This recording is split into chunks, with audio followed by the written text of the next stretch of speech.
तो बड़ी खबर आपको बता दें, दिल्ली में एमसीडी इलेक्शंस का ऐलान। दिल्ली में 4 दिसंबर को एमसीडी के लिए होगी वोटिंग और 7 दिसंबर को वोटों की काउंटिंग की जाएगी। यानी 7 दिसंबर को आएंगे दिल्ली में एमसीडी के नतीजे। आपको बताते चले 250 सीटों पर इस बार एमसीडी के इंतखाब होंगे। 21 सीटें खवातीन के लिए रिजर्व की गई हैं, तो वहीं 42 सीटें एससी कैटेगरी के लोगों के लिए मुख्तस की गई हैं। एमसीडी का जो मुद्दत कार है, आपको बताते चले वो मई में ही पूरा हो चुका था, लेकिन सेंट्रल गवर्नमेंट की जानिब से डीलिमिटेशन के प्रोसेस की अपील की गई थी और उसी के पेश नजर इंतखाबात में डिले हुआ। लेकिन आपको बताते चले आज state election commissioner Vijay Kumar देव ने प्रेस कॉन्फ्रेंस करते हुए एमसीडी के लिए तारीखों का ऐलान कर दिया है। दिल्ली में 4 दिसंबर को एमसीडी के इंतखाब होंगे। एमसीडी इलेक्शंस के लिए वोटिंग की जाएगी 4 दिसंबर को और साथ ही साथ 7 दिसंबर को नतीजे आएंगे। यानी वोटों की काउंटिंग 7 दिसंबर को होगी और जो पूरा प्रोसेस है इलेक्शन का वो 15 दिसंबर तक कंप्लीट कर लिया जाएगा। तो 2012 के नतीजों पर नजर डालें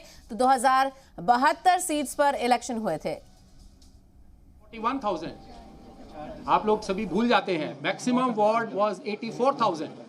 So this variation in the size of the wards will always remain.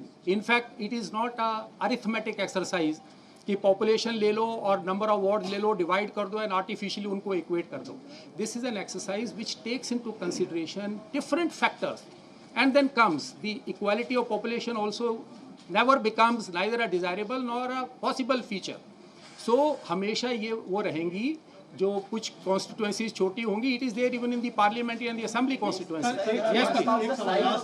अगर डिलिमिटेशन अगर चूंकि अभी अंडर जब लीगल है, सब जुडिस है पूरा मामला, अगर उस पर कोई डिसीजन आता है या जजमेंट आता है तो उसका इस इलेक्टोरल प्रोसेस पर क्या होगा? अगर एडवर्स डिसीजन आता है आपके डिलिमिटेशन को लेकर तो क्या होगा? क्योंकि आपको नोटिस सर्व किया गया है, तो इसमें क्या है? नहीं, देखिए, जो जुडिशियल प्रोसेस है, all of us know that the verdicts of judiciary will have overriding effect. That is always there. Sir, how will it? But the question is that somebody sitting in judiciary also thinks and they decide whether something has to be stopped or not stopped.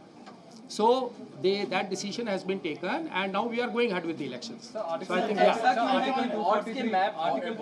Draft limitation के wards के map दिए गए but final delimitation में wards के map नहीं दिए गए। Was there something? No, all maps are there. We can take it today also. Draft limitation में Yeah, मैप please. दिए गए। Any other? फाइनल डिलिमिटेशन में मैप नहीं दिए गए। Sir, from the Hindu, 2 questions. One question being the petitions filed in Delhi High Court, which questions the entire timeline of the exercise. On average, it will take 1 year to finish delimitation. That has already been answered by me. Yeah, that it is a sub judice matter. Yes, please.